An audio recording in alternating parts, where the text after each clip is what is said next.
Yeah, thanks everyone. Really good to be here. I won't reintroduce myself. I'll just go straight in.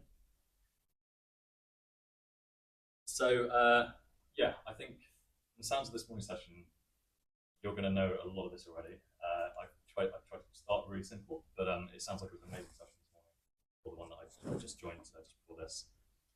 So I'm going to be concentrating mostly on kind of retrofit of existing buildings. I think you've been hearing a little bit about new builds, things like that. I've only got a limited amount of time. Most of my work is to do with retrofit, so I'll concentrate on that. So retrofit is a word I'm going to try and not use too much because it confuses people. It's not a very familiar word, so I'm going to just try and refer to it as home energy improvement. But you will hear the word retrofit. A home energy improvement is any improvement to an existing home that improves its energy efficiency or its energy performance. And makes them easier to heat, able to retain that heat for longer, and replace fossil fuels with renewable energy where possible. The reason retrofit of existing buildings is so important is because 8 out of 10 buildings in use today will be standing in 2050. And in the UK, we have a particular problem of having the leakiest homes in Europe. We use heat 3 times faster than Scandinavian countries. And all of that wasted heat is costing us money. It's causing unnecessary carbon emissions because the vast majority of that heat is created by fossil fuel systems. And as we know, so gas boilers, oil boilers, solid fuels, and all of those produce planet so the key message, one of the key messages for me today is that even if climate change wasn't an issue, improving the energy performance of our houses still makes so much sense because of all the other benefits. So we know the price cap rose a few days ago again by 2% to around £1,800 per year, or just less for a typical household. We've seen sustained energy prices since the invasion of Ukraine. It's massively contributed to this. In Surrey, we have almost 42,000 households in fuel poverty, defined as I believe 10% or more of their income is going on spending heating their homes. Some households spend far more than that. So that's 1 in every 12 households in Surrey suffering from fuel poverty. And very simply, if you use less energy, then your bills will go down. And one of the easiest ways to save energy is to reduce the amount actually being wasted.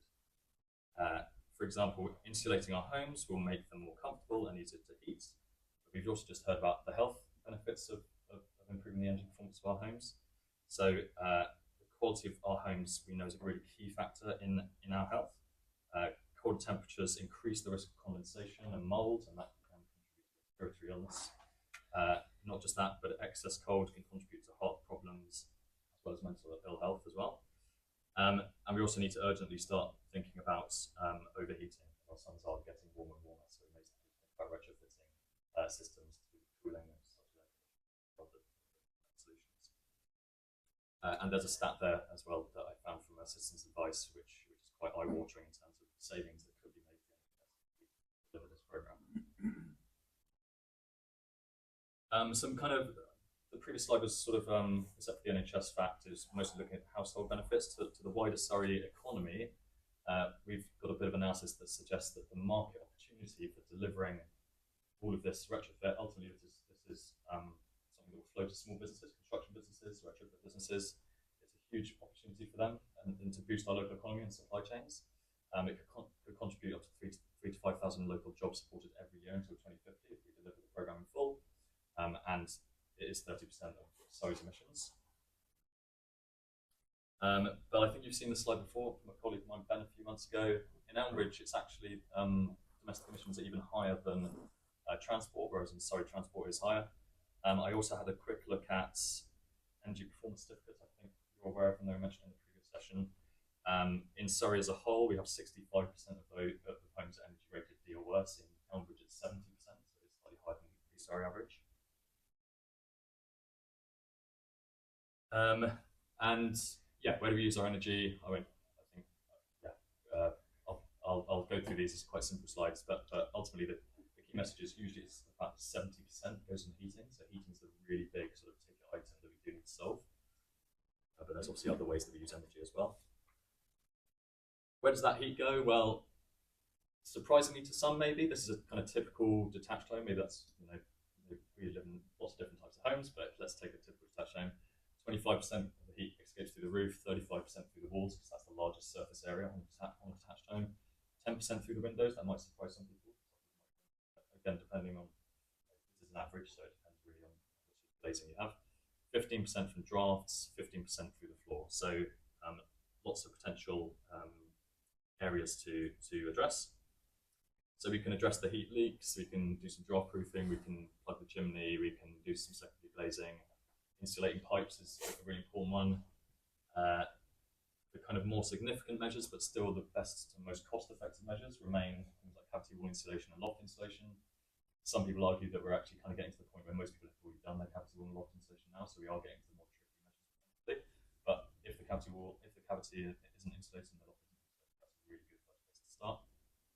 Some people also have only 100 millimeters of loft insulation, so just top that up. So now this is where it gets a little bit more complicated, but ultimately the question is kind of how do we get to a net zero home or a zero carbon ready home?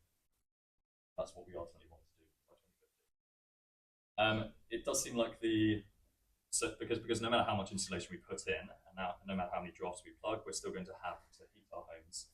And at the moment, that usually involves a gas boiler or an oil boiler. So the government, there was a bit of confusion in the last few years about whether the government was backing heat pumps or they're backing hydrogen boilers.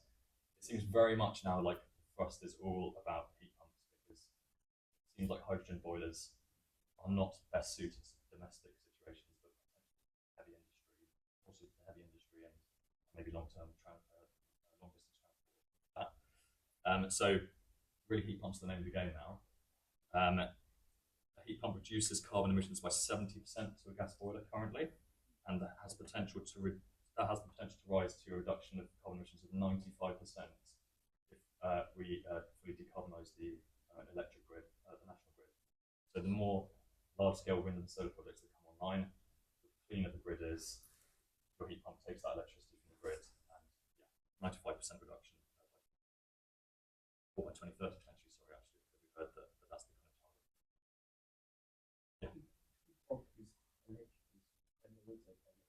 Yeah. Yes. So I'm going to explain this little ridiculously oversimplified Sankey diagram thing I've tried to do here. So for a unit of energy going into a gas boiler, we know it's not electricity, it's gas. A unit of energy, 1 unit of energy going into a gas boiler, they're 90% efficient. So you get 0.9 units of heat. A heat pump is a miracle, what I like to say is a miracle of physics. Okay, I did physics at university, so I'm say it's better than chemistry, for example. It takes a unit of electricity. You need a unit of electricity input to run a compressor. And when you compress a refrigerant, it warms up that refrigerant. So you're taking the ambient air, and even if it's -5 degrees outside, there's energy in ambient air down to -273 degrees, because that's absolute zero. Temperature and energy, this is the key thing. Very different things. So at 0 Kelvin, which is -273 degrees Celsius, that's when there's no energy in the air. Everything up from there, there's energy in that ambient air.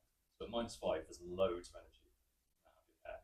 And all you need to do is take 1 unit of electricity, run it through a heat pump, which is this incredible technology, with a compressor and refrigerant, and it can extract 4 units of heat or more from that 1 unit of electricity input. 400% efficient or more. Now, you see a big variety in actual operational efficiency. That's not a problem with the technology, it's a problem with the quality of the installation. So you may have heard heat pumps have a very bad rep in the press sometimes in the Daily Mail. They like to say heat pumps don't work. All those newspapers like to say they don't work.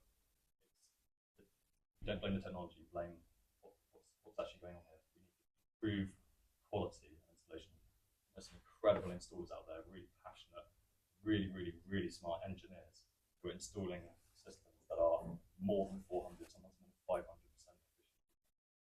Now, we've heard about the electricity and gas difference price, and currently it's about 3.5 to 1, so we do need a really good heat pump installation, here at least above that. And so that's why it's so important to have a good yeah. 1 minute, okay, that's worrying. Okay, so I'm going to skip a quick past this, and then if you can get solar panels and a battery as well, then that's going to make your home ultimately self-sufficient. You don't need to worry so much about when of course, not everyone's able to roof, but if you do have the space, you can make your home completely self-sufficient. This is an example. I'll skip over a case study of it's probably not a typical home. They have 3 EVs. They're quite lucky. But yeah, that's a really well insulated heat pump solar panel home. So what are we doing to drive this forwards? Well, I think Ben told you about this energy advice scheme previously. Communities are really key to delivering this energy advice in the community. It leads to action.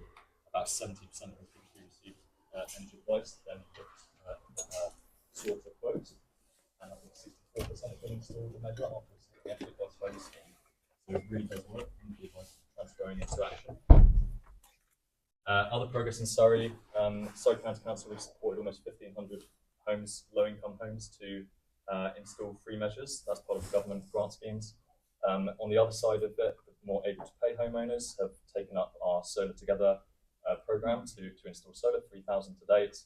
We're trying to improve skills. There's a big skills gap in Surrey. We think we need 2,000 more people in the retrofit supply chain. So I guess another challenge of mine is what can we do to encourage young people, not just people who are already in the construction supply chain, to transition to retrofit, but also what can we do to encourage young people, because that existing workforce is aging, they're going to retire at some point. We need to get young people to really value a career in green construction. Let's take away any stigma that might exist.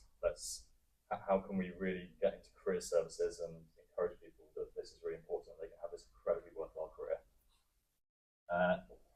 And then there's a bit of momentum in terms of the context that I won't get into, but yeah, time. We are in Surrey. We've brought together a load of different businesses, charities, installers, social landlords, local authorities, to try and come up with what we're calling a strategic action plan in Surrey. And so that was us in May. We've come up with this nice house summary, quite appropriate, with a vision to create a new normal where everyone in Surrey has a comfortable, healthy, affordable to run and sustainable home. We've drafted some outcomes. We've got some goals and actions that are creating the columns of this house. And we've agreed some principles and a mission. Now, this might seem a bit airy-fairy to you. It is necessary to kind of structure our programme and identify what needs the most focus, where should we allocate funding, what next.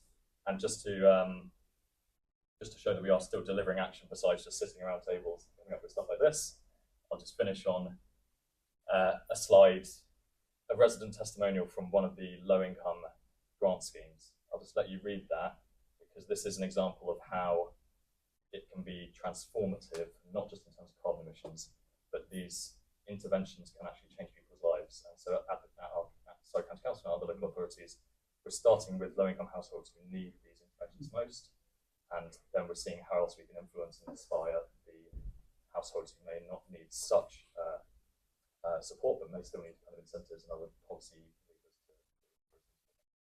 So that's fine.